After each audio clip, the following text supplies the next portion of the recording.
Bonjour tout le monde, j'espère que vous allez bien. On se retrouve aujourd'hui pour l'analyse tactique de la rencontre de Ligue 1 entre Lille et l'OM. Avant tout, je tenais à prendre ce début de vidéo pour vous remercier des retours que vous avez fait vis-à-vis de l'analyse tactique sur l'Atalanta qu'on a pondu du coup lors de notre dernière sortie. Ça a l'air de vous avoir plu, les commentaires étaient très positifs et ça nous a fait chaud au cœur, ça nous motive pour continuer à en faire. Donc n'hésitez pas à mettre des commentaires ou à partager si le travail vous a plu. Fini pour la propagande, on part tout de suite pour l'analyse. Mais avant tout, on va parler un petit peu des contextes. C'est un match qui est très important pour Lille, tout d'abord, parce que Rennes venait de perdre un peu plus tôt dans la journée face à Reims, qui aurait pu leur permettre de se rapprocher d'une part de Marseille, mais aussi de remonter sur le podium pour la première fois depuis de longues journées. Pour l'OM, c'est une rencontre cruciale, tout d'abord parce que vu que Rennes a perdu, ça peut leur permettre d'asseoir encore une fois leur deuxième place et surtout de repousser ses concurrents directs à plus de 10 points, ce qui laisse une marge relativement confortable quand il reste à peu près que 13 journées à jouer suite à cette rencontre. Et qui est sur une superbe saison,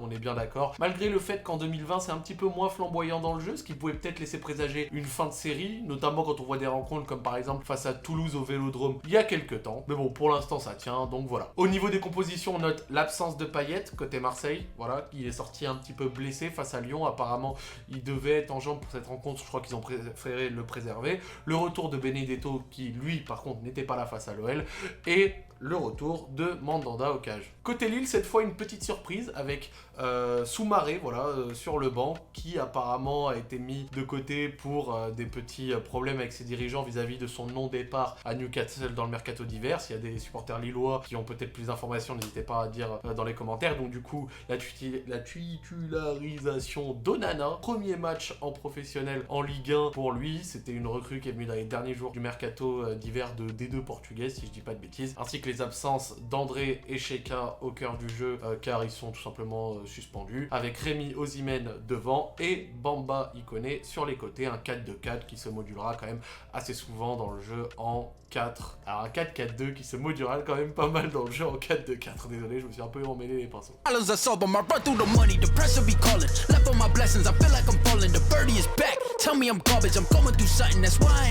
Au niveau de la première mi-temps, on peut noter du côté lillois une volonté d'organiser ses relances via ses milieux et notamment via Onana qui n'hésite pas à décrocher au niveau des défenseurs pour pouvoir organiser le jeu tout en ayant Renato Sanchez un petit peu devant en relais, ce qui va permettre en fait aux latéraux d'occuper les espaces devant eux et de se retrouver en position un petit peu plus offensif.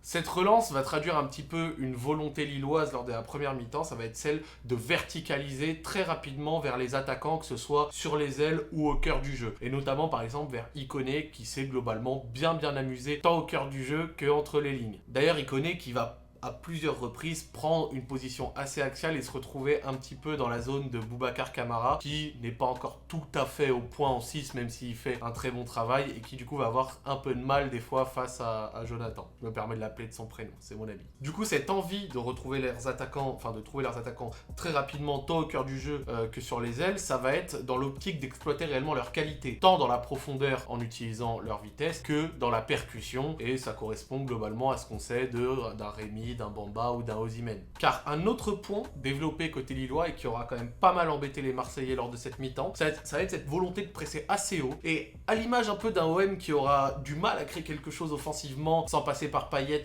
et on l'aura vu quand même assez souvent ces dernières semaines, cette tactique va s'avérer quand même assez payante. Voilà. Le pressing va quand même pas mal les gêner et l'OM a eu ses milieux qui ont eu du mal à se responsabiliser à la relance et va se retrouver à plusieurs moments obligé de balancer un peu ou en tout cas sans idée à la construction et donc se retrouver à latéraliser les passes. D'ailleurs les Marseillais vont pas vraiment se déranger au niveau du pressing, on peut pas dire qu'ils auront mis un pressing super intense ou super haut à la perte de balle ou alors pour récupérer le ballon, un bloc bas un peu médian bien compact, bien structuré pour éviter de laisser trop d'espace. Mais ceci dit, tactiquement, il y avait quand même quelque chose, parce que j'ai beaucoup parlé des Lillois. Ce qu'on peut noter et qui a l'air d'avoir été travaillé du côté marseillais, ça va être cette envie en fait de passer côté droit le ballon, de fixer pour pouvoir concentrer en fait des Lillois sur la même zone du jeu, et ensuite repasser par le milieu ou par Mandanda pour la transmettre à Tchalaïta Tsar et repasser côté gauche pour pouvoir exploiter la vitesse d'Amavi. Et c'est une action qu'on va voir,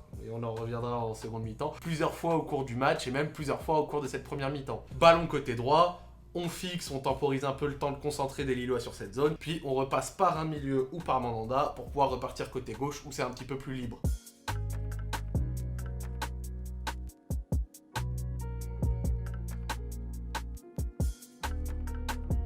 Du coup, on en arrive à la mi-temps, voilà. Lille a mis le rythme et l'OM a été un petit peu passif. Les hommes de Galtier relancent à 3 avec Onana qui, pour son premier match, se responsabilise pas mal, ne se cache pas, n'a pas peur de prendre des risques et c'est quelque chose que j'ai personnellement bien aimé. Il assume son rôle pleinement à la relance avec cette petite phase de 3+1 qui permet, comme je vous l'ai dit, d'avoir les latéraux hauts et Renato Sanchez en relais au cœur du jeu un peu plus haut. Iconé qui finalement ne s'est pas cantonné sur son côté mais s'est retrouvé pas mal au cœur du jeu et au final a une position très axiale. Il n'y a rien de révolutionnaire en soi côté Lille, mais ça a suffi à se procurer pas mal d'occasions et à globalement pas mal dominer, malgré un certain déchet technique. L'OM, quant à eux, font pas grand chose, les sorties de balles sont quand même assez pauvres et ils comptent pas mal sur la vitesse de Bounassar ou de Amavi pour essayer de faire un exploit. Et moi je me permets à ce niveau-là, même si ça change un petit peu après, je pense que vous n'êtes pas dupes au niveau du résultat, de dédicacer Benedetto qui se retrouve sur une série, je sais pas, de peut-être un mois sans un ballon exploitable, le pauvre. C'est simple, il a rien eu à se mettre sous la dent, il a pas eu un seul ballon qu'il pouvait exploiter correctement. Ça m'en a fait un petit peu mal au cœur, je vous cache pas. D'ailleurs, la seconde mi-temps va bien débuter pour les Lillois, parce que grâce à un décalage suite à une sorte de retard sur le contre-pressing de Sanson sur Sanchez, j'allais dire Sanchon, hein.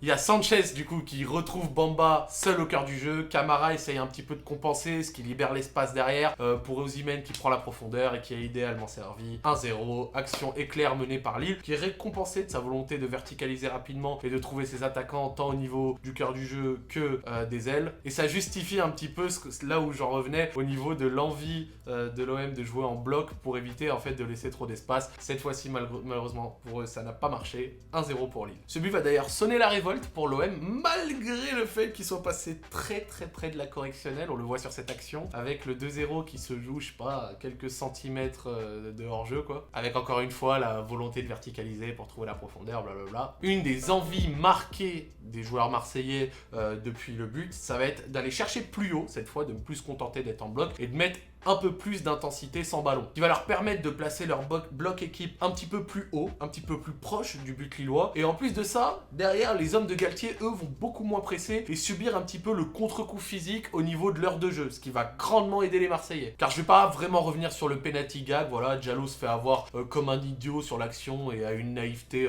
pas possible, Rongier le rate. Bon, je vais pas réellement polémiquer sur le fait est-ce que Benedetto aurait dû tirer ou pas, prendre ses responsabilités, blablabla. Tactiquement ou footballistiquement parlant, ça n'a pas vraiment d'intérêt. Donc on va pas revenir sur ça dessus. Enfin, on va pas revenir sur ça ici, pardon. Mais à partir de là, globalement, le pressing marseillais va vraiment embêter Lille, qui du coup va se retrouver à balancer à de nombreuses reprises et avoir du mal à relancer, à s'en sortir correctement. Et qui va globalement les empêcher de développer quoi que ce soit. Des Lillois qui également, à leur tour, ne pressent plus réellement, ce qui fait totalement le jeu de l'OM.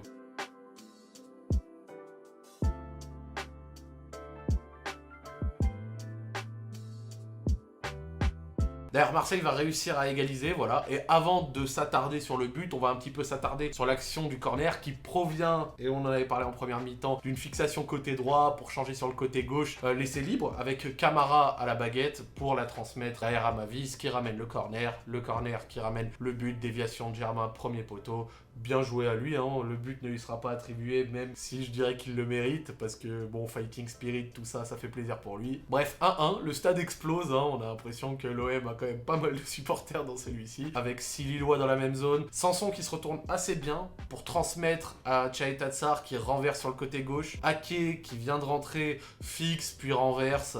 le centre arrive, enfin le but. Ça traduit réellement la remise en question des Marseillais depuis le but, ainsi que la baisse de régime des Lillois depuis celui-ci. Les joueurs de l'OM sont cohérents avec et sans ballon. Les Lillois, eux, vont maintenant beaucoup balancer, ne plus créer grand chose, ne plus exploiter la largeur. C'est une catastrophe. En fait, les Lillois vivent une sorte de trou noir pendant que les Marseillais, en plus d'un état d'esprit, sont pleins d'entrain. Je vais pas appeler ça du hurrah football parce que ce serait pas réellement leur rendre honneur parce qu'ils font une bien meilleure deuxième mi-temps même tactiquement, mais on va dire que pas mal de choses leur réussissent. Du coup, le plan de Lille aura fonctionné globalement jusqu'à l'ouverture du score et même un petit peu après parce qu'il passe très proche du 2-0, mais suite à celui-là, il y a eu une sorte, comme on l'a dit, de gros blanc, de gros trou noir complet. L'OM a joué beaucoup plus haut, a commencé à presser. Les Lillois ont baissé le pied, ont subi une sorte de contre-coup physique, ce qui du coup va leur empêcher de créer quoi que ce soit, va beaucoup aider les Marseillais. On pourrait considérer d'ailleurs qu'ils s'en sortent un petit peu bien vu leur production sur les 50-55 premières minutes, mais ils ont aussi eu un caractère tellement fort que je voulais le souligner, je voulais en parler. Gros état d'esprit, gros caractère, gros mental des joueurs marseillais pour pouvoir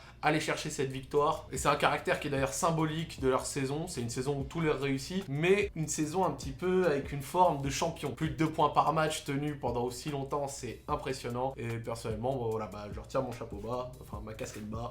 Bravo à vous. Du coup, au sortir de ce match, coup de sifflet final, 2-1 pour l'OM qui renverse un petit peu la vapeur.